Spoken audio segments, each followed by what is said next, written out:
trending updates, subscribe to Connect Gujarat, press the bell icon to never miss an exclusive from us. અત્રે Ankleshwar GRDC police station ખાતે December મહિનામાં ફરિયાદી શ્રી શ્યામસુંદર અગ્રવાલે એક ફરિયાદ આપેલી, જેમાં તેમની પત્ની જયપુરના હેમરાજ બેરવા નામના ઈસમ સાથે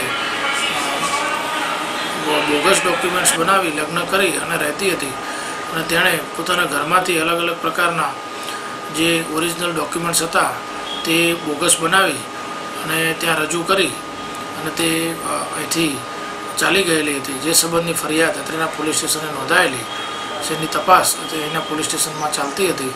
જે સંદર્ભે તપાસમાં આ બંને ઈસમો અંજુ અગ્રવાલ અને જેમની સાથે રહેતી હતી હેમરાજ બેરવા, બંનેને પોલીસ અત્રે પૂછપરછ માટે લઈ આવેલી છે, જેમની ધરપકડ પણ કરવામાં આવી છે અને આજ રોજ એમને કોર્ટમાં રજૂ કરી અને વધુ રિમાન્ડ માગી અને પૂછપરછ કરવામાં આવશે.